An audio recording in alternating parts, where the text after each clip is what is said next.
यो भूतः सर्वस्य ईश्वरो यस्मिन् सर्वं प्रतिष्ठितम्। ॐ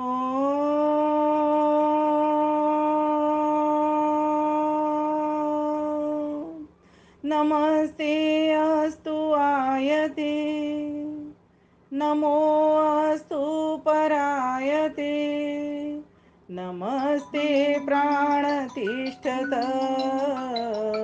आसीनायोत ते नमः, आसीनायोत ते नमः। ओम शांति शांति शांति। आर्य समाज अमर कॉलोनी से बहुत ही दिव्य सभ्य और भव्य कार्यक्रम चल रहा है। अनवरत चलता रहता है साप्ताहिक सत्संग।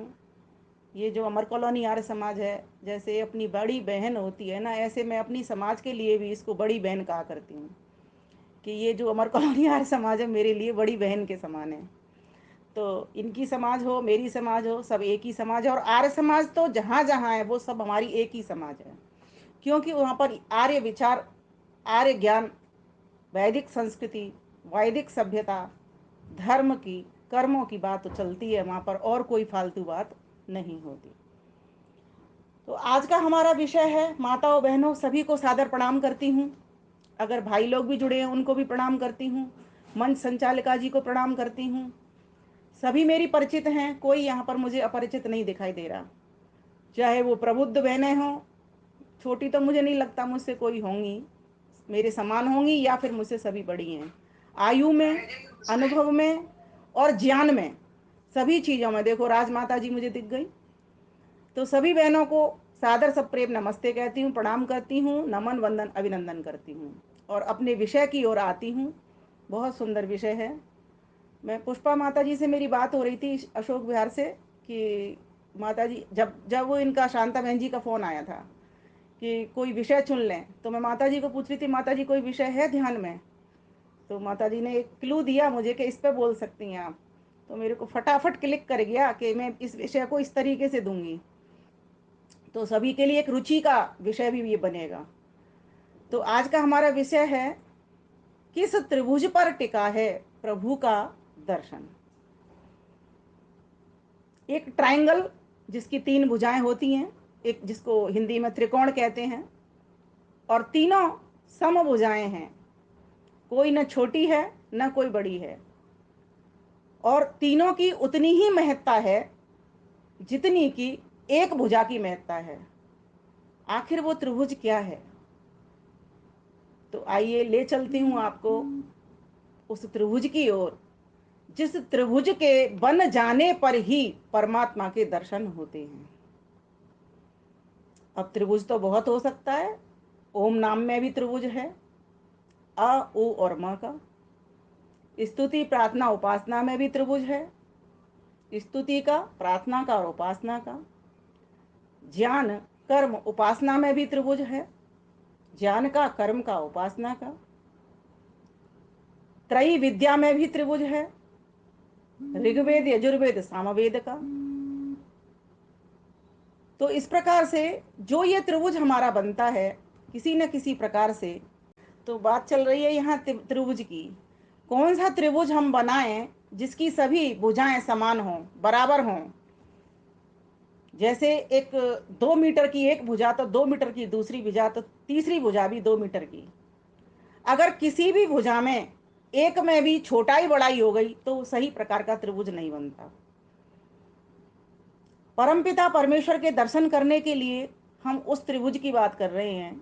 उसमें हमें उस ईश्वर को सर्वप्रथम तो हमें जानना ही पड़ेगा। तो उसकी एक जो भुजा बनती है वो शुद्ध ज्ञान की बनती है। अब ये शुद्ध ज्ञान क्या, ज्ञान क्या? तो ज्ञान का अर्थ होता है जानकारी। कोई आपसे पूछे ज्ञान किसको कहते हैं, आदमी सोच में पड़ जाता है क्या उत्तर दूं। ज्ञान अर्थात जानकारी। अब वो जानकारी किसी भी चीज की हो सकती है। अब देखना पड़ता है हम किस विषय को जानना चाहते हैं। तो हम जानना चाहते हैं ईश्वर के विषय को, तो ईश्वर संबंधी जानकारी। शुद्ध जानकारी, अब शुद्ध भी लगा है ज्ञान के साथ में, तो शुद्ध जानकारी, ज्ञान के बहुत सारे प्रकार होते हैं। एक शब्दात्मक ज्ञान होता है जो कि शब्दों के ऊपर आधारित होता है, किसी से सुन करके वो ज्ञान लिया जाता है, देख करके पढ़ करके वो ज्ञान लिया जाता है। अब वो सुन करके जो शुद्ध ज्ञान है वो किसका लिया जाता है, तो वेद का लिया जाएगा, वेदोक्त ग्रंथों का लिया जाएगा। जैसे वेदोक्त ग्रंथ हो गए, दर्शन हो गए, उपनिषद हो गए, है ना। जो वेद वेद वेद से सत्य सत्य विद्या जहां जहां निकली हुई है उसके अनुसार ही ज्ञान होगा। और किसी से, ऋषि मुनि से या आप्त पुरुष से सुना हुआ ज्ञान होगा, उसकी संगति करके मिला हुआ ज्ञान होगा, और ईश्वर की समीपता करके लिया गया ज्ञान होगा। ये सभी की सभी शब्दात्मक ज्ञान के भीतर आ जाते हैं। अब लेकिन प्रत्यक्ष अभी भी नहीं है, सिर्फ सुना है, पढ़ा है, देखा है, अनुमान भी कर लिया है थोड़ा थोड़ा इस सृष्टि को देख करके उस सृष्टा का। दूसरी बात, जो दूसरा ज्ञान है वो है संशयात्मक ज्ञान। संशयात्मक ज्ञान उसे कहते हैं जिसमें संशय बना रहता है कि ईश्वर निराकार है या ईश्वर साकार है, प्रकृति साकार है या प्रकृति निराकार है, जीवात्मा साकार है या जीवात्मा निराकार है। अब कोई भी चीज ले सकते हैं इसके लिए, ईश्वर सर्वज्ञ है या ईश्वर अल्पज्ञ है। व्यक्ति ये निर्णय नहीं कर पाता ईश्वर मूर्ति है या ईश्वर की कोई मूर्ति नहीं होती है। अभी तो हमने इसको सिर्फ सुना है, वेदोक्त ग्रंथों को पढ़ा है, आप्त पुरुषों को जाना है। तो हमारा कर्तव्य क्या बनता है, हमारा कर्तव्य बनता है कि हम उस संशय में ना रहें, दुविधा में ना रहें। दुविधा मीन्स कोई वस्तु कैसी है, या ऐसी है या वैसी है, कैसी है वो, तो इस प्रकार का संशयात्मक ज्ञान हमको नहीं करना। तो संशय में क्या होता है, व्यक्ति को संशय बना रहता है, ये वस्तु ऐसी है, कोई लड्डू देखा आपने, इसमें चीनी है या चीनी नहीं है, फीका है या मीठा है, इस प्रकार का ज्ञान होता है। अब ये जो संशय होता है यही आगे चल करके भ्रमात्मक ज्ञान बन जाता है। व्यक्ति समझ नहीं पा रहा कि कैसी चीज है ये, ईश्वर निराकार है या साकार है। जब हमने देखी कोई वस्तु है नहीं, मात्र सुन रखी है, शब्द ज्ञान से, शब्द प्रमाण से जान रखी है बस उसको, तो व्यक्ति सोच में पड़ जाता है किसकी मानूं, इसकी मानूं या उसकी मानूं, तो संशय में पड़ रहा है। अब यही संशय आगे चलकर उसको भ्रमा देता है, भ्रम में पड़ जाता है। इसलिए आपने देखा होगा व्यक्ति को शुद्ध ज्ञान नहीं होने के कारण भ्रमा हुआ पड़ा हुआ है, किसको माने, इसको पूजे या उसको पूजे, आखिर उसने देखा तो कुछ है नहीं, जो दिख रहा है उसको उसी को पूज रहा है। ठीक बात है ना शांता बहन जी, जो दिख रहा है उसको सामने वो उसी को पूजा समझ लेता है, क्योंकि व्यक्ति के पास अल्पज्ञता है, अपूर्णता है और शुद्ध ज्ञान का अभाव है, उसके पास शुद्ध ज्ञान है नहीं, तो वो भ्रम में पड़ जाता है। जो भ्रमात्मक ज्ञान है वही मिथ्या ज्ञान है। तो एक होता है भ्रमात्मक ज्ञान, भ्रमात्मक ज्ञान में व्यक्ति भ्रम में पड़ जाता है, तो वही जब भ्रम में पड़ता है ये सांप है या रस्सी है, और इसी भ्रमात्मक ज्ञान को ही हम मिथ्या ज्ञान कहते हैं, जो कि यथार्थ नहीं होता। अब करें तो करें क्या, करें ये शुद्ध ज्ञान लें, तो इसके लिए अब इसके क्षेत्र कौन से हैं ये समझना बहुत जरूरी है। ये क्रमशः बता रही हूँ, पेन कॉपी पर लिख सकते हैं, आपके काम की चीज है। तो इसके क्षेत्र कौन से हैं, तो कहा इसके क्षेत्र हैं वेद, वेदोक्त ग्रंथ जितने भी बनते हैं हमारे सत्य विद्या पर आधारित, और दूसरा इसका क्षेत्र जो बनता है वह बनता है सदगुरु की शरणागति, सदगुरु की समीपता, और तीसरा क्षेत्र बनता है ईश्वर से स्वयं ज्ञान की प्राप्ति। लेकिन ईश्वर से स्वयं ज्ञान की प्राप्ति तब तक नहीं हो सकती जब तक कि वह सदगुरुओं के पास नहीं बैठा और वेदोक्त ग्रंथों के पास नहीं बैठा, क्योंकि अशुद्ध ज्ञान में तो वो समझ ही नहीं पा रहा है कि ईश्वर कौन है, कहाँ रहता है, क्या करता है, कैसा उसका स्वरूप है। अब आते हैं हम कि इसको, इसके साधन क्या बनते हैं शुद्ध ज्ञान के, तो बोले इसके साधन बनते हैं हमारी ज्ञान की इंद्रियां। जैसे आंखों से पढ़ करके हम किसी ज्ञान को लेते हैं, या देख करके संसार को हम किसी ज्ञान को लेते हैं, अनुमान भी करते हैं हम, प्रत्यक्ष भी करते हैं, पुस्तक भी पढ़ते हैं, इस तरह से ज्ञान होता है। कानों से सुन करके हम जान लेते हैं, नासिका से हम सूंघ करके जान लेते हैं, हाथों से हम किसी चीज को छू करके जान लेते हैं, जिब्बा से हम किसी चीज को चख करके जान लेते हैं। और जिब्बा तो वैसे भी हमारी उभय इंद्रिय है, ये बोलने का की भी कर्म कर रही है, वाणी का भी कर्म कर रही है, और रसना के द्वारा रस ले करके उसके गुण कर्म स्वभाव का भी पता लगाती है किसी वस्तु का, कि ये मीठी है, तीखी है, चटपटी है, खट्टी है, कैसे रस है इसके भीतर, इसलिए उसको रसना भी कहा जाता है। और दूसरी बात, उससे रस भी लिया जाता है, इसलिए भी उसको रसना किया जाता है, कहा जाता है। तो इस प्रकार से हम ज्ञान लेने का काम करते हैं। अब ज्ञान जो है, आपको ज्ञान हो गया, जैसे आपको पता चल गया हमारी ज्ञान की इंद्रियां इसके क्षेत्र हो गए, और यही इसके साधन हो गए, क्योंकि क्षेत्र हमने सदगुरु की शरणागति ले ली, वेद आदि ग्रंथों का हमने सत्संग कर लिया, और हम अब वहां तक की हमारी स्टेज पार हो गई कि हमको ये पता लगने लग गया कि जो वेद के भीतर निकला हुआ ज्ञान है वही सत्य ज्ञान है। और जो सदगुरुओं का भी हम फिर इसी आधार पर निरीक्षण कर लेते हैं कि जो वेद की बात करता है वही सच्चा गुरु हो सकता है। क्योंकि आज आदमी बहुत भटका हुआ है, भ्रमा हुआ पड़ा हुआ है संसार के भीतर, कि किसको गुरु बनाऊं, इसको गुरु बनाऊं या इसको गुरु बनाऊं, पता ही नहीं चल रहा। उसका सबसे बढ़िया फंडा यही तरीका है कि अगर कोई वेद की बात करता है, अब इस बात पर भी भरोसा कैसे हो कि वेद ही सटीक हैं, तो उसके लिए परमात्मा ने इतनी बृहद जो सृष्टि बनाई है, जो कुछ वेद में लिखा है वही हमको सृष्टि में दिखाई देता है, और जो कुछ सृष्टि में दिखाई दे रहा है वही कुछ वेद के भीतर है। तो इससे हम अनुमान प्रमाण के द्वारा देख देख करके, वस्तुओं को देख देख करके पता लगाते हैं कि ऐसा वेद में लिखा हुआ है तो ये बात ठीक है। तो जो वेद की बात करता है ऐसे सदगुरुओं का हम संग करें। तो शुद्ध ज्ञान लेने के लिए हमको क्या करना पड़ेगा, अपने उस ज्ञान के क्षेत्र को समझें, ज्ञान के साधनों को समझें, इन ज्ञान की इंद्रियों को समझें, और ज्ञान के प्रकारों को समझें, और ज्ञान जिस वस्तु का किया जाए उसको ठीक प्रकार से समझने का प्रयास करें। तो वो जो शुद्ध ज्ञान की टॉर्च आपके हाथ में है, जिससे वो जो आपको ज्ञान हो रहा है, उसी ज्ञान की शरणागति करनी है, उसी ज्ञान की समीपता करनी है। तो वो जो टॉर्च है वो वैदिक बल्ब है। अब आगे चलते हैं हम। तो अब ये जो शुद्ध ज्ञान है हमको हो रहा है, अब हम विषय लेते हैं कि ज्ञान के विषय कौन कौन से हैं। एक तो हो गया भौतिक विषय, इस संसार का ज्ञान हो गया, ठीक है। लेकिन इस संसार के ज्ञान को जब हम ले रहे हैं तो उससे उसका सेवन करना आ रहा है हमको, और सेवन देना भी आ रहा है। हम आदान भी कर रहे हैं और हम प्रदान भी कर रहे हैं, ठीक बात है। लेकिन कुछ चीजें ऐसी हैं कि हर सुख के साथ हमको दुख की भी प्राप्ति होती चली जा रही है। तो अब हम ये जानना चाहते हैं कि कोई ऐसी वस्तु है जो वेद ने कही, हमारे सदगुरुओं ने बताई, हमारे सदग्रंथों ने बताई, कि कोई ऐसी वस्तु है जिसको प्राप्त करने ले पर फिर कोई दुख नहीं रहता। अब इसका एक तर्क बनता है और प्रमाण भी हमको मिल जाता है। तो प्रमाण हमको क्या मिलता है, प्रमाण हमको वेद का मिल जाता है, और योग दर्शन का भी उसके आधार पर मिल जाता है कि ईश्वर में कोई एक भी दुख नहीं है। उसको कैसे सत्य माने, तो चूंकि वो ऋषियों का ज्ञान है इसीलिए सत्य मान लें। और ऋषि दृष्टा को कहा जाता है, जो दर्शन कर लेता है वो दृष्टा होता है। तो उन्होंने इसका मतलब ईश्वर को दर्शन किया, इस बात का हमने भरोसा किया, क्योंकि वो वेद जैसी बात कह रहा है, जैसी वेद में लिखी हुई है वैसी बातों को ऋषि बता रहा है। तो वेद में भी लिखा हुआ है कि ईश्वर निराकार है, समस्त दुखों से रहित है। उसी प्रकार से योग दर्शन के ऋषि पतंजलि ने भी कह दिया, क्लेश कर्म विपाका सही अपरामृष्ट पुरुष विशेषो ईश्वर है। पंच क्लेशों से रहित है, ना उसमें अविद्या है, ना उसमें अस्मिता है, ना राग है, ना द्वेष है, ना अभिनिवेश है, कुछ भी उसके भीतर नहीं है। तो जिसके भीतर अब तर्क क्या बनेगा, जिसके भीतर एक भी दुख नहीं है उसके पास बैठेंगे तभी तो सुख मिलेगा।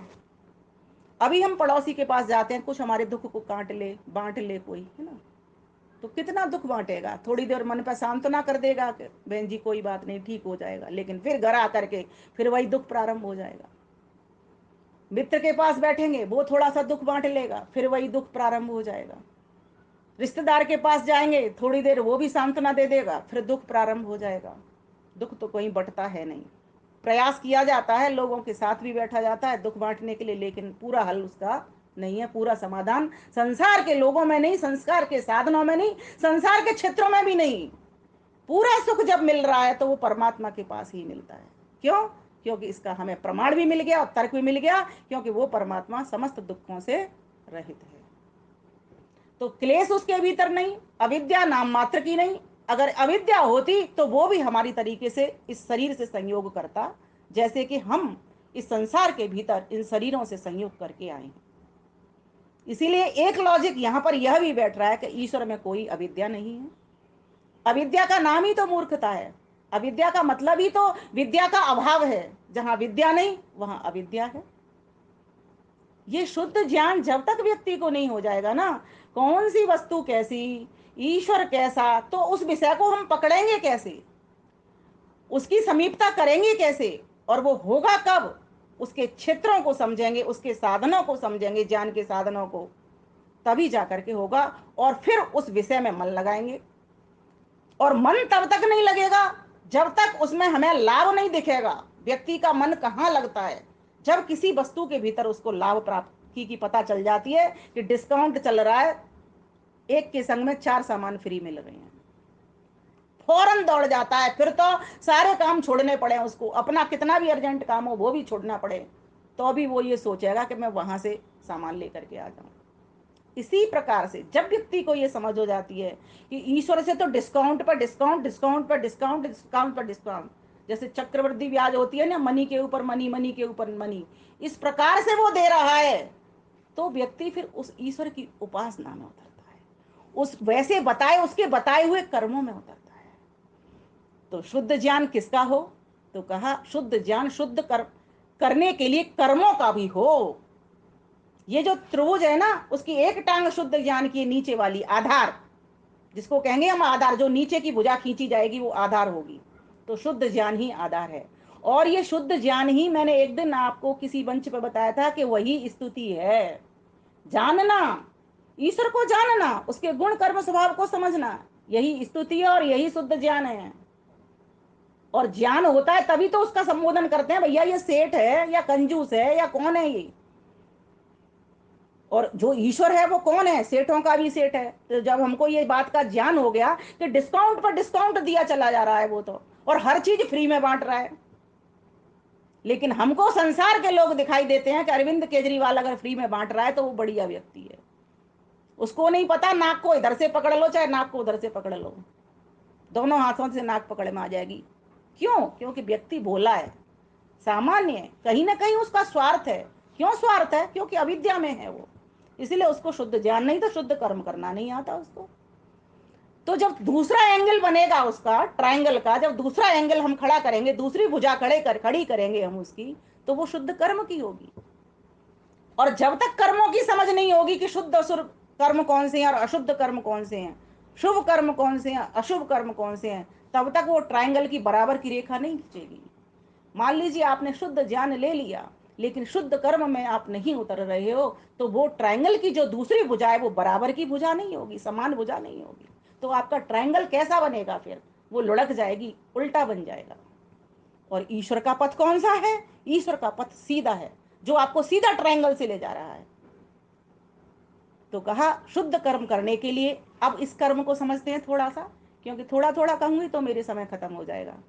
तो अब इस कर्म को थोड़ा समझते हैं ज्ञान के बाद में, कि हम जो भी क्रिया करते हैं मन से सोच करके, वाणी से बोल करके, और शरीर से व्यवहार के द्वारा, उसको हम कर्म कहते हैं।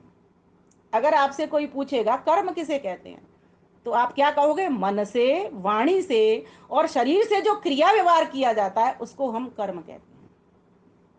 अब ये कर्म कितने होते हैं?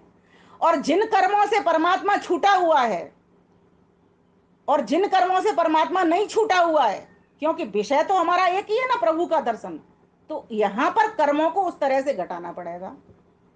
तो कहा कि जो कर्म है उसको समझो, एक होते हैं शुभ कर्म और एक होते हैं अशुभ कर्म। तो ये आते हैं, इनको हम सकाम कर्म में भी ले सकते हैं और निष्काम कर्म में भी ले सकते हैं। निष्काम कर्म में जो शुभ कर्म होगा वो संसार की कामनाओं से नहीं होगा, वो ईश्वर की कामना से होगा, बस इतना अंतर उसमें करना है। और सकाम कर्म में जो शुभ कर्म होगा वो संसार की कामना से होगा। कामना तो रहेगी ही रहेगी। कुछ लोग इसका अर्थ कर देते हैं निष्काम कर्म का अर्थ कि कोई कामना से रहित होकर के कर्म करना। ऐसा कोई जीव हो ही नहीं सकता। क्यों? क्योंकि जो जीवात्मा का स्वभाव है वो इच्छा करना है। जब इच्छा करना हमारा स्वभाव है, तो अगर हम संसार की इच्छा करेंगे तो सकाम कामना हो जाएगी। जैसे मेरी बेटी का विवाह है और मैं यज्ञ में दान देना चाहती हूँ, तो ये सकाम कर्म हो गया। और अगर मैं इस भावना से यज्ञ कार्य कर रही हूं कि सबको सुख मिले, तो ये निष्काम यज्ञ हो गया, क्योंकि इसमें ना अपनी कामना, ना अपने पुत्र पुत्रियों की कामना, बस सारा संसार सुखी हो जाए, मैं ईश्वर को प्राप्त कर लूं, उस प्रभु को प्राप्त कर लूं, ये कामना रहेगी, तो वो निष्काम कर्म बन जाएगा। अब उस सकाम कर्म के भी तीन भेद हो जाते हैं, एक शुभ कर्म, एक अशुभ कर्म, एक मिश्रित कर्म। शुभ कर्म पुण्य आदि कर्म करना, यज्ञ आदि कर्म करना, परोपकार के कर्म करना, धर्म कर्म करना, औषधालय बनाना, गुरुकुल खोलना, बेटियों के विवाह करवाना, विधवा अनाथों के आश्रितों के सहारे बन जाना, निराश्रितों को शरण दे देना, ये सब शुभ कर्म में आ जाते हैं। और अगर इनमें नाम की इच्छा है आपको, तो सकाम शुभ कर्म कहा जाएगा कि मेरा नाम होगा, इसलिए मैं दान दे रही हूँ, इसीलिए मैं मंदिरों में पंखे लगवा रही हूँ। और अगर ये हो जाएगा कि सभी लोगों को इसकी छाया मिले पंखा की, और प्रभु मुझे तो बस आपको पाना है, ये धन तो आपका ही है और मैं आपके धन को इस शुभ कार्य में लगा रहा हूँ, मुझे तो बस आपको पाने की इच्छा है, अगर ईश्वर को सम्मुख रख करके और समर्पण भाव से आप इस कर्म को कर दे, तो वही कर्म निष्काम हो जाता है। लग रहा पंखा ही है, खुल रहा गुरुकुल ही है, बस भावना के अंतर के साथ ही सकाम और निष्काम हो जाता है। तो सर्वप्रथम हम जानेंगे वाणी का, मन का कर्म जानेंगे। पहले मन का कर्म होता है शुभ कर्म, जो मन का होता है, पेन हो तो लिख लें, आगे काम आ जाएगा। दया, किसी पर दया करना, दया का भाव मन में उठाना कि ईश्वर ने मुझे ये शक्ति दी है, योग्यता दी है, मैं किसी के ऊपर दया करूं।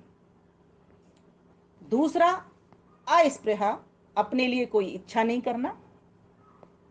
तीसरा आस्तिकता, ईश्वर के प्रति पूर्ण समर्पण, उस पर अगाध श्रद्धा, अटूट विश्वास बना करके रखना। ये मन मन से कर रहा है व्यक्ति कर्म। और मन के वहीं पर अशुभ कर्म हो जाएंगे, किसी से द्रोह करना, द्वेष करना। और पतंजलि महाराज तो लिख देते हैं कि दुखानुसई द्वेष, जिस जिस व्यक्ति से तुम द्वेष करोगे वहां पर तुमको दुख की प्राप्ति हो जाएगी। सुखानुशयी राग, और जहां जहां से आपको सुख की प्राप्ति होगी वहां वहां पर आपको राग बन जाएगा। और राग अविद्या के कारण पैदा हो जाएगा, क्योंकि आपको जहां से सुख मिल रहा है आप उसको ही अच्छा मानते हो, जहां से दुख मिल रहा है वहां से आपकी अनिच्छा हो जाती है, आपको द्वेष उस व्यक्ति से हो जाता है। तो आगे कहा नास्तिकता, ये अशुभ कर्म है, किसी से ना द्वेष करें। नास्तिकता ये अशुभ कर्म है, किसका? मन का, अर्थात ईश्वर में विश्वास नहीं करना, नास्तिक बन करके रहना संसार में। तो द्रोह हो गया, स्पृहा हो गया, स्पृहा का अर्थ लेंगे लोभ करना, मन से जरा सा भी लोभ नहीं करना, क्योंकि वेद मंत्र कहता है कस्य स्वित धनम तेन त्यक्तेन भुंजीता, ये धन किसका? उस सुख स्वरूप परमेश्वर का। इसीलिए त्याग पूर्वक भोग करो, खिला करके खाओ, पहना करके पहनो। क्यों लोभ करते हो? लोभ नहीं करना। तो द्रोह करना, लोभ करना अर्थात स्पृहा करना, और नास्तिकता, ईश्वर में विश्वास नहीं करना, ये अशुभ कर्म है। इसीलिए इसको पूरी तरीके से बायकाट कर दें, छोड़ दें बिल्कुल पूरी तरीके से। किसी से हमको द्वेष नहीं करना। आज जिनसे हमको सुख मिलता है उनको हम अच्छा मानते हैं, और वही व्यक्ति 4 दिन बाद में आपको दुख देगा तो उससे आप द्वेष करने लग जाओगे। इसीलिए ये मत समझिए, सोचिए कि व्यक्ति के भीतर व्युत्थान पतन ये चलता रहता है। कभी किसी उसी व्यक्ति से तुम्हें सुख भी मिल सकता है, कभी उस व्यक्ति से तुमको दुख भी मिल सकता है। इसीलिए किसी से राग भी नहीं करना और किसी से द्वेष भी नहीं करना, कभी भी किसी और की वस्तु को लेने की इच्छा भी नहीं करना, कभी भी लोभ करने की इच्छा भी नहीं करना। जो आपके पास है बल्कि उसको देने की इच्छा करना, और हमेशा ईश्वर के प्रति आस्तिकता का भाव बनाए रखना। वो ईश्वर मेरा है, मैं उसका हूं, बिल्कुल भी उस पर पूरी तरीके से, क्योंकि अब आपने वेद ग्रंथ पढ़ लिए, सदगुरुओं की समीपता कर ली, वेदोक्त ग्रंथों जितने भी हो सकते हैं सत्य सत्य ग्रंथ उनको पढ़ लिया, अब आपको उस ईश्वर पर भी पूरा विश्वास हो जाना चाहिए। तो जो व्यक्ति ऐसा मान करके कर्म करता है मन से, मन के द्वारा, ये मन सिर्फ विचार कर रहा है, मन के भीतर के विचार हैं ये उठ रहे हैं, विचार भी एक कर्म करवा रहे हैं, सोचो। तो इनका भी फल हमको प्राप्त होता है। बुरा व्यक्ति कहा जाता है अगर मन से ऐसे बुरे बुरे विचार उठाता है। इसलिए तो रात्रि को जब हम सोते हैं तो शिव संकल्प सूक्त पढ़ करके सोते हैं, शुभ विचार उठा करके सोते हैं, प्रभु मेरे मन में एक भी विचार गलत ना आ जाए, इसके लिए ही तो हम प्रार्थना करते हैं, परोपे ही मनस पापा किम संस्थानि संसस न त्वा कामये परे वृक्षाम बनाने संचर गोस गृहे सुमे मना। हे मेरे मन के पाप, तू दूर चला जा मुझसे, मुझे तेरी जरा सी भी इच्छा नहीं है। तो ये मन के विचारों को ऐसे झटक झटक करके कभी भी किसी के प्रति आ जाए, चाहे भले ही इस वक्त तुमको वो दुख पहुंचा रहा है, उसके लिए भी भगवान से उसकी सद्बुद्धि के लिए प्रार्थना करो। कभी भी ये मत कहना इसका पतन हो जाए, हमेशा उसके लिए अच्छे। और एक बात बताऊं, क्रिया की प्रतिक्रिया होती है। अगर आपका एक शुभ विचार बुरे व्यक्ति के लिए भी उठ गया, प्रभु इसको सद्बुद्धि दे, तो कल को व्यक्ति बदल जाएगा। मैं अपने भीतर घटना देख रही हूं, ऐसे बुरे बुरे व्यक्ति और उनका जीवन परिवर्तन हो रहा है। कैसे हो रहा है? मैंने ये सोच लिया है कि मैं अपने मन में कोई भी किसी के प्रति बुरा विचार नहीं लेकर के आऊंगी और न वाणी से बोलने का प्रयास करूंगी। अगर वाणी से भूलवश भी कोई शब्द निकल गया, क्योंकि व्यक्ति अल्पज्ञ है, पूर्ण है, तो उसे क्षमा मांगूंगी। इस प्रकार का व्यक्ति जब कर्म करता है तो समझना कि उसको शुद्ध ज्ञान है। ध्यान देना, शब्द प्रमाण के द्वारा लिया गया ज्ञान तो अभी शाब्दिक ज्ञान है, लेकिन जब वो जीवन में उतर जाता है तभी वो यथार्थ ज्ञान कहलाता, तभी वो प्रत्यक्ष ज्ञान कहलाता है। इसलिए ज्ञान के चार प्रकार बनते हैं। एक बताया था आपको, शब्दात्मक बताया, दूसरा संशयात्मक बताया, तीसरा भ्रमात्मक मिथ्या ज्ञान बताया, और चौथा आपको बताया यथार्थ ज्ञान, तत्व ज्ञान। और ईश्वर किससे मिलते हैं? ईश्वर मिलते हैं उसी त्रिभुज से जो हाँ शुद्ध ज्ञान है, शुद्ध कर्म है। अभी मैं कर्म की ही बात कर रही हूँ आपसे, उपासना पर तो पहुंचूंगी बाद में। फिर कहा वाणी का कर्म। वाणी का कर्म क्या है? सत्य बोलना, सत्यम ब्रूयात, प्रिय बोलना। प्रिय का मतलब ये नहीं कि ऊपर से तो मीठा मीठा बोल रहे हैं लेकिन भीतर विष भरा हुआ है। अगर किसी घड़े के भीतर विष भरा हो और ऊपर से उसको सुंदर डेकोरेट कर दिया जाए और कह दिया जी ये तुम्हारे लिए मैं प्रसाद लेकर के आया हूं, तो वो तो ठीक नहीं है ना। इसलिए कहा गया कि किस प्रकार का कर्म करना वाणी से? सत्य बोलना, मधुर बोलना, हितकर बोलना। ये न्याय दर्शन में आता है ये सब। वाणी के कर्म, मन के कर्म, 10 शुभ कर्म लिखे हैं वहां पर, 10 अशुभ कर्म लिखे हुए हैं। जब आप न्याय दर्शन पढ़ोगे या पढ़ते हो तो वहां आपको ये मिल जाएंगे। तो सत्य बोलना, मधुर बोलना, सत्य बात को भी मधुरता के साथ कहना। ऐसे मत कहना हे काणे इधर आ, काणे से काणा मत कहे, काणो जाए वो रूठ, धीरे धीरे पूछ ले तेरी कैसे गई है फूट। भैया तुम्हारी आंख में कोई प्रॉब्लम तो नहीं हो गई? इस तरह से उससे व्यवहार करिए। कभी भी किसी में कमी भी दिख रही है तो भी उसको सीधा प्रत्यक्ष मत कहिए, उसको ढंग से कहिए, इस ढंग से कहिए, कोई बुरे भाव से भी मत कहिए।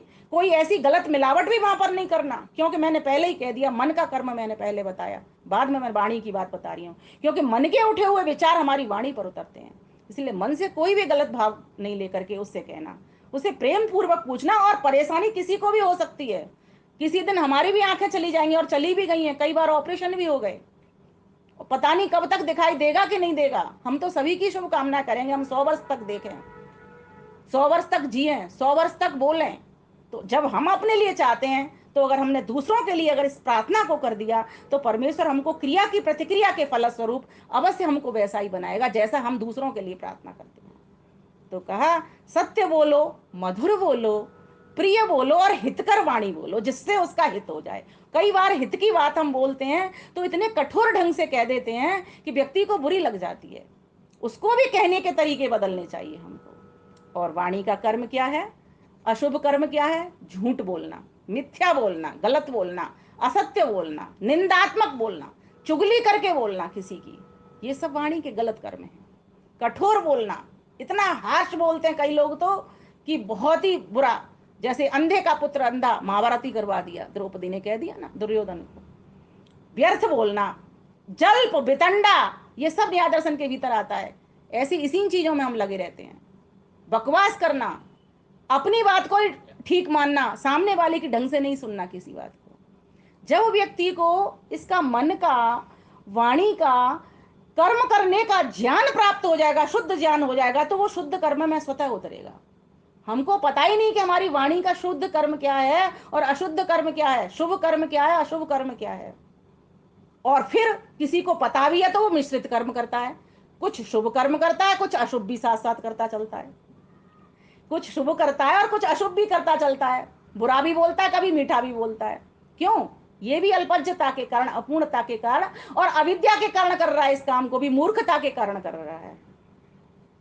तो इसको छोड़ने का हमको प्रयास करना चाहिए। इसी बात का तो शुद्ध ज्ञान करना है हमको। तो त्रिभुज की जो दूसरी दिशा वो है, एंगल है, जो कोण है, वो तभी बराबर का बनेगा जब जैसा तुमने ज्ञान लिया जिस वस्तु का, वैसा ही तुमने कर्म में उतारा। ठीक। और कर्म 5 प्रकार के वैशेषिक दर्शन ने भी बताए हैं। आज आपको छोटी सी बात और ये बता देती हूँ। एक होता है उत्क्षेपण, ऊपर को उछालना किसी चीज को, ये उत्क्षेपण कर्म, कर्म करना, यहां भी क्रिया हो रही है, ऊपर को फेंक देना। एक होती है नीचे को गिरा देना, अवक्षेपण। एक होती है आकुंचन, सिकोड़ देना किसी वस्तु को इस तरह से। एक होती है प्रसारण, उसको फैला देना। और एक होती है गमन। ये सब क्रिया हैं, ये सब कर्म हैं। इस तरीके से व्यक्ति कर्म करता है। किसी को उछाल देता है व्यक्ति, फटाफट बेचारे को धरा पे ले आता है ना, और किसी को जमीन में गिरा गिरा देता है। ये सब कर्मों से बचो। इन जब व्यक्ति को इन चीजों की समझ आ जाती है ना, किसी किसी का हृदय ऐसा संकुचित हो जाता है, सिर्फ अपने लिए सोचता है, और किसी किसी का इतना फैल जाता है, दया करुणा ममता से भर जाता है, विशाल हृदय उसका हो जाता है। और कोई कोई व्यक्ति सिर्फ अपने लिए कर्म करने के लिए चलता है, और कोई कोई व्यक्ति समाज संस्था और राष्ट्र के कर्म करने के लिए चलता है, पूरे विश्व को आर्य बनाने के लिए चलता है। ये 5 कर्म ये भी होते हैं। और एक 3 प्रकार के कर्म और होते हैं, जिसको महर्षि पतंजलि बताते हैं। एक कृत, एक कारित, एक अनुमोदित। हमेशा कृत कर्म, अच्छा कर्म करो, बढ़िया कर्म करो, जिससे सबको लाभ पहुंचे, सिर्फ मुझे ही लाभ नहीं पहुंचे। कारित, किसी के द्वारा भी काम करवाओ तो अच्छा काम ही कर्म करवाओ, जिससे सबको लाभ पहुंचे। अनुमोदित, अनुमोदन का अर्थ होता है समर्थन करना। किसी को समर्थन भी दो तो अच्छे कार्यों के लिए समर्थन दो, बुरे कार्यों के लिए कभी भी नहीं। अब 3 प्रकार के कर्म और भी होते हैं, ये तो कितने भी कर्म की परिभाषा निकलती चली जाएंगी। एक होता है संचित कर्म, एक होता है प्रारब्ध कर्म, और एक होता है क्रियामाण कर्म। ये सब कर्म है जो क्रिया मन वाणी और व्यवहार से, शरीर से की जा रही है, वो सारे के सारे कर्म है। यही कर्म की परिभाषा बनती है, और ये तरह तरह के प्रकार हैं उसके। तो क्रियामाण कर्म कौन सा होता है? अभी कर रहे हो आप, जैसे आपने किसी की चोरी कर ली, आपको किसी ने देख लिया, उसने पुनः आपको उसका दंड भी दे दिया। आपने चोरी कर ली, आपने अच्छा काम कर लिया तो आपको शाबाशी भी मिल गई। ये क्रियामाण कर्म, तुरंत फल मिल जाना उसका। और दूसरा कर्म होता है संचित कर्म, उसमें जमता चलता है। जैसे आज कोई कर्म किया हमने, वो आपके संस्कारों में संचित होता चलेगा। और प्रारब्ध कहते हैं पके हुए फल को। जैसे खरबूजा पक करके डाल से छूट जाता है, उसी प्रकार से इस जन्म में हमने यज्ञ आदि, दान पुण्य आदि कर्म किए, और उसका फल हमको आगे के जन्म में मिल जाएगा। अच्छे माता पिता मिल जाएंगे हमको, धार्मिक माता पिता मिल जाएंगे, ज्ञानी परिवार में हमारा जन्म हो जाएगा। जब व्यक्ति को इतना शुद्ध ज्ञान हो जाता है, तो जाकर के वो शुद्ध कर्म में ही उतरेगा फिर। क्योंकि वो कोई भी व्यक्ति ये नहीं चाहता मैं पशु पक्षी बन जाऊं और मेरी पीठ के ऊपर डंडे पड़े। कोई भी नहीं चाहता। सभी क्या चाहते हैं? सभी चाहते हैं मुझे शाबाशी मिले, मुझे इनाम मिले, मुझे प्राइज मिले, और मैं अगला भी जन्म में जाऊं तो मुझे अच्छा घर मिले। और कई कई लोग तो इतनी महान आत्माएं होती हैं, शांतात्माएं होती हैं, प्रशांत आत्माएं होती हैं, विमल धवल उज्जवल आत्माएं होती हैं, कि वो तो चाहती भैया मुझे जन्म में आना ही नहीं है, क्योंकि सारे दुखों की जड़ तो ये जन्म ही है। इन शरीरों में ही तो दुख है, दुख कहाँ है? तो कहा कोई कोई तो ऐसी आत्मा होती है कि उस ईश्वर की शुद्ध ज्ञान, शुद्ध कर्म में उतरते हुए शुद्ध वासना में उतर जाती है। तो जो तीसरा एंगल बनेगा हमारा, पहला बना शुद्ध ज्ञान का आधार रहा, और दूसरा ज्ञान को कर्म की परिणति में करने के लिए एक साइड, एक एंगल और खड़ा कर दिया। अब जो तीसरा एंगल त्रिभुज का बनेगा, वो शुद्ध उपासना का बनेगा। क्योंकि न्याय दर्शन के दूसरे अध्याय में आता है, न कर्म करती साधन वैगुण्यात। जब तक कर्ता, उसका कर्म है ना, और उसके साधन तीनों ठीक नहीं होते, तीनों की विपरीतता रहती है, तब तक ईश्वर के दर्शन नहीं हो सकते। इसलिए महर्षि दयानंद सरस्वती का सत्यार्थ प्रकाश खोलिए। सप्तम समुल्लास और नवम समुल्लास प्रभु के दर्शन कराने में पूर्णतः सटीक हैं, सार्थक हैं, और करा करके छोड़ेंगे अगर आपने अपने जीवन में जैसे जैसे सप्तम समुल्लास में कहा, नवम समुल्लास में कहा, वो आपने अपने जीवन में उतारना प्रारंभ कर दिया। इसीलिए यही बात सोच करके हमने एक दिन सत्यार्थ प्रकाश की पाठशाला प्रारंभ की थी, कि हम इस मनुष्य की योनि में आए हैं शुद्ध कर्म करने के लिए, 100 वर्ष तक का जीवन जीने के लिए, और उस परम पिता परमेश्वर के आनंद को प्राप्त करने। जब तक जीवन में ये शुद्ध उपासना नहीं होगी, और उपासना का अर्थ क्या होता है? उपजमा आसना। आसन माने बैठना, उप माने समीपता, समीप बैठना। अब किसके समीप बैठना? जिससे जो चीज चाहिए, परमानंद चाहिए तो परमानंद के समीप बैठना। जो परमानंद जिसके पास है उसके पास बैठ जाना। दुख चाहिए तो दुखी लोगों के पास बैठ जाना, सुख चाहिए तो सुखी लोगों के पास बैठ जाना, है ना। और जिनको तुम सुखी कहते हो, संसार के लोगों को, जिन वस्तुओं को तुम सुख प्राप्त कराने वाली कहते हो, उन सभी में फिर दुख चले आएंगे। परिणाम ताप संस्कार गुण वृत्ति वृदाच दुखम एव सर्वम विवेकिना, ये सब विवेकी लोग हमको ये बताया करते हैं। इन सभी के भीतर, हर सुख के भीतर 4 प्रकार के दुख मिले हुए रहते हैं। तो इन कर्मों को जैसे ही हम समझते हैं, इस ज्ञान को, कर्मों के ज्ञान को हम ले लेते हैं, शुद्धता से ले लेते हैं, ईश्वरकृत ग्रंथों के द्वारा ले लेते हैं, ऋषिकृत ग्रंथों के द्वारा ले लेते हैं, तो हमको फिर उपासना में भी बैठना आ जाता है। क्योंकि कहा गया है, यजुर्वेद उठाइए आप 40वें अध्याय में, विद्या अविद्याम च यस्तद वेदो भयम सह अविद्या मृत्युम तीर्थवा विद्या अमृत मश्नुते। विद्या की सहचरी कौन है? शुद्ध कर्म। शुद्ध ज्ञान का सहचर, शुद्ध शुद्ध ज्ञान की सहेली कौन है? शुद्ध कर्म। शुद्ध ज्ञान तो ले लेते हैं हम, लेकिन शुद्ध कर्म में जब नहीं उतरते तो जो तीसरी भुजा उपासना की बनेगी वो बेकार चली जाएगी, वो बनेगी ही नहीं। इसीलिए शुद्ध उपासना के लिए जो अष्टांग योग का पालन करने के लिए महर्षि पतंजलि कहते हैं, अपने यम नियम बढ़िया बना लीजिए, ईश्वर की शरणागति हो जाएगी। क्यों? और यम नियमों का पालन करता कौन है? वही व्यक्ति यम नियमों का पालन करता है जो कि ईश्वर को चारों ओर देख रहा है। ध्यान देना, सत्य वही बोलेगा, क्योंकि वो देखेगा कि अगर मैंने एक भी झूठ कह दिया तो ईश्वर मुझसे नाराज हो जाएंगे, उसका परिणाम मेरे लिए दुखद हो जाएगा। क्योंकि असत्य बोलने वाले पर कोई भी व्यक्ति विश्वास नहीं करता, और सत्य बोलने वाले को सत्य का फल क्या होता है? सत्य प्रिय प्रतिष्ठायाम क्रिया फलाश्रय। तुम सत्य बोलने वाले को लोग इनाम दिया करते हैं कि भैया इसने सत्य बात कही है। लेकिन सत्य भी मैंने पहले ही बता दिया वाणी के कर्म के भीतर कि प्रिय हो और मधुर और हितकर हो, ऐसा सत्य बोलना है हमें। और अहिंसा अर्थात न्याययुक्त कर्म करना। व्यक्ति उपासना में, प्रभु की में तभी सफल हो पाता है, तीसरी एंगल को तभी वो ठीक बना पाता है जब व्यक्ति अहिंसा में जीता है।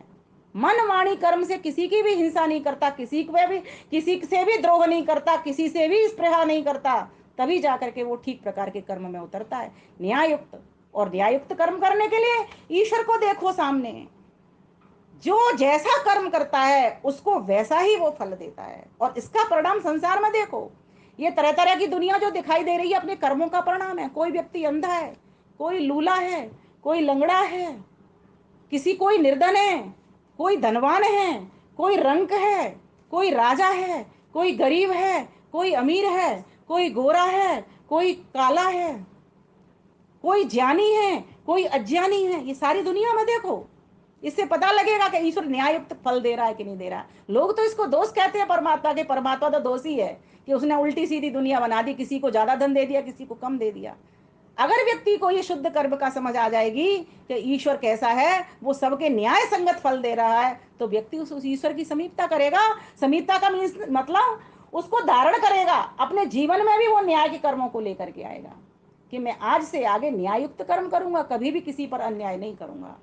मैं अपने बच्चों की ओर में नहीं बोलूंगा अगर मेरे बच्चों की गलती है, जिनके बच्चों की अगर गलती नहीं है, सही बोलते हैं, तो मैं उन दूसरों के बच्चों की सहायता करूंगा, उनकी बात को सही ठहराऊंगा। मैं अपने बच्चों की कहूंगा नहीं तुमने ठीक नहीं कहा। लेकिन आज ऐसा होता नहीं है। उसके पीछे कारण, एकमात्र कारण अविद्या है, और अविद्या का एकमात्र कारण स्वार्थ है, और स्वार्थ का एकमात्र कारण मोह है। और ये मोह जब होता है व्यक्ति को तो राग हो जाता है, और जब राग होता है तो ये द्वेष पर उतर जाता है। ये दर्शन की भाषा आज मैं कह रही हूँ, आपको थोड़ा सा कठिन विषय पड़ रहा होगा, लेकिन जो दर्शन पढ़ने के इच्छुक हैं, समझने के इच्छुक हैं, और जो गहरे ज्ञान करते चले जा रहे हैं, उनको ये बात अच्छे से मजबूती में मेरी पकड़ में आ रही है सारी की सारी। तो कहा गया कि हम अपनी वाणी से ऐसा कर्म करें, मन से ऐसा अच्छा सोचें, और तन से भी हम अहिंसा वाला कर्म करें, ठीक है, और रक्षा करें, दान दें, सेवा करें, परोपकार के कार्य करें, कभी भी भूल करके भी अशुभ कर्म, हिंसा, चोरी, मारकाट, व्यभिचार, दुराचार ना करें। ये सब शरीर के कर्म हैं, क्योंकि शरीर से ही करता है इन कर्मों को। तो जब व्यक्ति का ऐसा यम नियम युक्त व्यवहार हो जाएगा, सत्य में प्रतिष्ठित हो जाएगा, अहिंसा में प्रतिष्ठित हो जाएगा, है ना, और अस्तेय में किसी की चीज को बिना पूछे नहीं लेगा, सोचेगा कि मैं पूछ करके वस्तु लूं, चोरी नहीं करेगा, अपरिग्रह, अधिक सामान का संग्रह नहीं करेगा, कूड़ा करकट इकट्ठा नहीं करेगा, उतना ही सामान रखेगा जिससे जिंदगी चलती है, उतना ही खाएगा, उतना ही पिएगा, उतना ही वस्तुएं सामान को प्रयोग में लाएगा। आज हमारा आधे से अधिक समय, मेरा ऐसा मानना है, शॉपिंग मॉल और पिक्चर हॉल में निकल जाता है, घर में सामान को सजाने में लगा रह जाता है। अगर हमने इस हृदय के मंदिर को सजा लिया होता, इसके लिए वो समय लगा दिया होता, तो आज हम कितनों के पथ प्रदर्शक बन जाते, और कितनों को हम ऊंचा उठा देते, और कितनों को ऊंचा उठा करके समाज, संस्था, राष्ट्र को ऊपर उठा देते। लेकिन नहीं, हमने सिर्फ अपने घर की सोची, अपने आप की सोची, अपने आप को मीन्स बाहर से सजाने की सोची, बाहर के प्रदर्शन की सोची, कभी अंदर से प्रभु के दर्शन की सोची नहीं। क्यों? क्योंकि हमको ये शुद्ध ज्ञान ही नहीं था। ना कर्म का ज्ञान था, ना वस्तुओं का ज्ञान था, ना क्षेत्र का ज्ञान था, ना साधन का ज्ञान था, ना विषय का ज्ञान था। इसीलिए हम उपासना कर ही नहीं सके, क्योंकि हमारे यम नियम पक्के थे ही नहीं, ना शौच था जीवन में, ना संतोष था, शुद्धि है ही नहीं, अशुद्ध भाव, अशुद्ध विचार, अशुद्ध वाणी और अशुद्ध क्रिया व्यवहार चल रहा है। और बाहर से खूब सारा हमने लीप लिया, पोत लिया, सब कुछ स्वच्छ करते हैं, सब कुछ करते हैं, जल तक सीमित रहे हम, इससे आगे बढ़े ही नहीं। स्थूल शरीर तक सीमित रहे, इससे आगे प्राण में कोष, अन्न, विज्ञान में कोष, आनंद में कोष तक पहुंचे ही नहीं। मात्र एक इस शरीर वाले कोष तक ही हम बने रहे, अन्नमय कोष तक ही बने रहे। तो हमको क्या करना, हमारी यात्रा कहाँ तक जाएगी? ये शुद्ध ज्ञान की चीजें हैं जो कि उपासना में उतारेंगी। स्थूल शरीर को देखो, अन्न में कोष को देखो, प्राण में कोष को देखो, ये प्राण कैसे चल रहे हैं, कौन चला रहा है, किस तरीके से इनको बढ़ाना है, किस तरीके से इनको गति देना है, आयाम देना है, कहाँ किस दिशा में गति को देना है, ये समझने की बात है सारी की सारी। शौच, संतोष, जीवन में संतोष है नहीं। मुझे पहले चाहिए, किसी को और को पीछे मिल जाएगा। धक्का मार मार के लाइन में प्रसाद लेने के लिए हम खड़े हो जाते हैं। एक पंक्ति लगी होती है, जो बाद में आएगा पीछे लगेगा, जो पहले आया वो आगे लगेगा। और जो वीवीआईपी जो होते हैं उनको तो वैसे ही लोग ले जाते हैं आगे को, लेकिन जो सामान्य जनता रहती है, समस्या तो उसी की होती है, वो बेचारी पीछे खड़ी रहती है, वो भी धक्का दे दे करके जाती है अपनी नासमझी के कारण। तो इन सब चीजों को हम छोड़ने का प्रयास करें, शौच, संतोष, तप, और जीवन को तपस्वी बनाएं। विद्या तपोभ्याम भूतात्मा, मनुस्मृति कहती है इसको। विद्या और तप से, तप के द्वारा इस हम अपनी आत्मा को सजाएं, इसको बलिष्ठ करें, इसको पुष्ट करें, इसको हिष्ट बनाएं, बलवान बनाएं, निर्बल दब्बू कमजोर न बनाएं। जब तक व्यक्ति के जीवन में ये शुद्ध ज्ञान, शुद्ध कर्म में नहीं उतरेगा, तब तक वो शुद्ध उपासना कर ही नहीं सकेगा, ईश्वर की समीपता को पाएगा ही नहीं। और जो इस व्यक्ति के भीतर ये यम नियम प्रतिष्ठित हो गए, जिस व्यक्ति का प्राण वश में हो गया, जिस व्यक्ति का मन वश में हो गया, जो इंद्रिय जित हो गया, वो तो अपने मन को ईश्वर में फटाफट जोड़ देगा। आज हमारा मन वश में नहीं है। क्यों? क्योंकि यम नियम का पालन नहीं है, लड़ाई झगड़ा उपद्रव इसी में लगे रहते हैं, उसी को नीचा गिराने में लगे रहते हैं, अपने आप को ऊंचा दिखाने में लगे रहते हैं। इसीलिए उपासना के लिए अगर आपको किसी को भी प्रभु के दर्शन करने हैं, ये जो तीसरी भुजा है उपासना की, कमजोर ना हो जाए। कर्ता अच्छा हो, उसका कर्म अच्छा हो, और उसके साधन अच्छे हों, तभी जाकर के, इन तीनों की विपरीतता अगर रहेगी, कहीं भी त्रिभुज की दिशाएं, कहीं भी त्रिभुज का जो कोण है वो असमान रहेगा, वहां पर वो त्रिभुज बनेगा ही नहीं। तो परमात्मा का को पाने का जो आधार है, जो त्रिभुज है, वो क्या है? वह शुद्ध ज्ञान, शुद्ध कर्म और शुद्ध उपासना। और यही शुद्ध स्तुति, प्रार्थना और उपासना भी है। स्तुति में क्या है? ईश्वर को जान करके, उसके गुणों को जान करके उसको संबोधन करना प्रारंभ कर देते हैं। और प्रार्थना में क्या है? प्रकृष्ट चाह, प्रार्थना, प्रकृष्ट चाह करना उसकी, कि प्रभु मुझे मिल जाए, उसके लिए पुरुषार्थ करते हैं, कर्म करते हैं पुरुषार्थ का। और उपासना, स्तुति, प्रार्थना, फिर उपासना, उपासना शब्द तो वहीं पर है। तो सारा खेल शुद्धि का है। जितने जितने आप विमल धवल उज्जवल पवित्र होते चले जाओगे, उतना उतना आपको ईश्वर का मुख दिखाई देने लग जाएगा। बस फिर तो ये कहने भर की देर है, जरा सी गर्दन झुकाई, देख ले तस्वीर अपने यार की। बस इतना सा करने मात्र भर की देर है, लेकिन शुद्धता तो हमको लानी पड़ेगी। तो इसीलिए परमात्मा की साखी आओ मेरे साथ पी लो सभी भाइयों बहनों, क्योंकि लंबा विषय मेरा बहुत हो जाता है, मुझे समझाने की बहुत बातें होती हैं। बोलिए मेरे साथ, ओम सुरा तमसी सुष्मिणा, पिला दे वो साकी, ओम ओम गुण गाऊं, पिला दे वो साकी, ओम ओम गुण गाऊं, पिला दे वो साकी, ओम ओम गुण गाऊं। प्रातः सायं गान हो तेरा, निश दिन हर क्षण ध्यान हो तेरा, किए ना रह पाऊं ओम ओम गुण गाऊं, किए ना रह पाऊं ओम ओम गुण गाऊं, पिला दे वो साकी ओम ओम गुण गाऊं, पिला दे। जैसे शराबी होता है ना, रह नहीं पाता, ठीक इसी प्रकार से उस परमेश्वर के बिना एक क्षण भी मैं न रह पाऊं, क्योंकि उससे दूरी ही मेरी मृत्यु है और उसकी समीपता ही अमृत की प्राप्ति है। इसीलिए हे प्रभु, अब तो ऐसी कृपा करो कि मैं तेरी साकी पी लूं, तेरा सोम रस प्राप्त कर लूं। मुझे वो शराब संसार की नहीं चाहिए, क्योंकि शराब को नशीली तो मैंने बनाया है प्रभु, शराब मुझे नशीला नहीं बनाती। इसीलिए प्रभु मैं चाहती हूँ इस सोम रस को जो तूने मेरे भीतर भरा, ये आनंद का रस जो तेरे पास है, मैं तेरी शरणागति को प्राप्त कर रही हूँ। मैं तेरे बिना एक क्षण भी नहीं रह पाऊँ, क्योंकि तुझसे ही दूरी होगी तो मुझे दुख मिलेंगे, और तुझसे भरपूरी होगी तो मुझे सुख, तेरा आनंद की प्राप्ति हो जाएगी। इसलिए मन गीत कह रहा है, गली गली में गाता जाऊं, जबरन सबके मुख लपटाऊं, गली गली में गाता जाऊं, अपनी ही उन्नति ना करूं, गली गली में गाता जाऊं, जबरन सबके मुख लपटाऊं, छिए ना रह पाऊं ओम ओम गुण गाऊं, छिए ना रह पाऊं ओम ओम गुण गाऊं, पिला दे वो साकी ओम ओम गुण गाऊं, पिला दे वो साकी ओम ओम गुण गाऊं। संध्या में बहुत अच्छा मन लगेगा, आप इस तरीके से मस्त हो जाइए। सोचो मैं प्रभु और मैं उसका भक्त, वो मेरा भगवान मैं उसका भक्त, वो सब में व्यापक मैं व्याप्य, वो आधार मैं आधेय, वो स्वामी मैं सेवक, वो गुरु मैं शिष्य, वो राजा मैं प्रजा। जोड़िए उससे संबंध।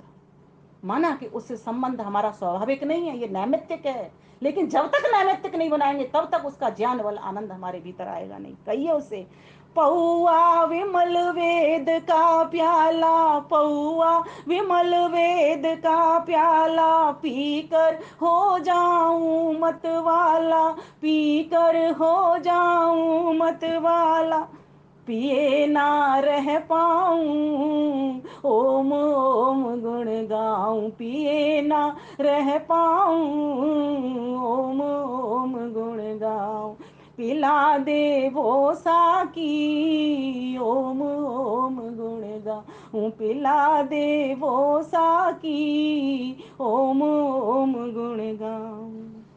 मूढ़ परेशान निर्धन दुखिया, मूढ़ परेशान निर्धन दुखिया, दोस्त बनाऊं चल कर सुखिया, दोस्त बनाऊं चल कर सुखिया, दिए ना रह पाऊं ओम ओम गुण गाऊं, दिए ना रह पाऊं ओम ओम गुण गाऊं, दिए ना रह पाऊं ओम ओम गुण गाऊं, पिला दे वो साकी ओम ओम गुण गाऊं। बिन पैसे की अमर रसायन, बिन पैसे की अमर रसायन, अभ्यासी को कर दे पावन, अभ्यासी को कर दे पावन, लिए ना रह पाऊं ओम ओम गुण गाऊं, लिए ना रह पाऊं ओम ओम गुण गाऊं, पिए ना रह पाऊं ओम ओम गुण गाऊं, छिए ना रह पाऊं ओम ओम गुण गाऊं, दिए ना रह पाऊं ओम ओम गुण गाऊं, पिला दे वो साकी ओम ओम गुण गाऊं, पिला दे वो साकी ओम ओम गुण गाऊं। हे नाथ, हे पिता, अब तो ऐसी कृपा कर, अब तो ऐसी दया कर, मैं तेरे बगैर एक भी कर्म ना कर पाऊं, तुझे ही सम्मुख देखूं, क्योंकि इतना ज्ञान तो प्रभु मैंने कर लिया। तेरे ग्रंथों से कर लिया, तेरे भक्तों के पास बैठ करके कर लिया, लेकिन प्रभु ये जीवन में अभी भी नहीं उतर पाया। इसलिए मैं चाहता हूँ अब तो ऐसी साकी पिला दे, अब तो ऐसी कृपा कर दे कि मैं अपनी ही उन्नति ना करूं, सबकी उन्नति करता हुआ बिछड़ जाऊं। अर्थात मेरा जीवन सिर्फ मेरे लिए ना हो, परोपकार में लग जाए। प्रभु अब बस एक ही आपसे प्रार्थना है, मैं तेरे परम आनंद को प्राप्त कर लूं और सभी को भी तेरा परम आनंद प्राप्त कराती हूँ। सिर्फ अपने लिए प्रार्थना वेद ने कभी नहीं कही प्रभु, तेरी वाणी ने तो अहम से वयम पर जाने के लिए, विस्तार पाने के लिए बात कही है। इसीलिए प्रभु मैं चाहती हूँ कि तुम मेरी बात को सुन रहे हो, जान रहे हो, समझ रहे हो कि प्रभु आप अपने आए हुए भक्त को निराश नहीं लौटाते, उसकी झोली हमेशा भर देते हो। लेकिन हमको तो प्रभु आना ही नहीं आया प्रभु, हमको तो एक क्षण तेरे पास बैठना ही नहीं आया प्रभु, हमको तो एक बात भी तुझसे बोलना नहीं आया, तुझसे चैट करना ही नहीं आया प्रभु, एक कॉल तुझे लगाना ही नहीं आया।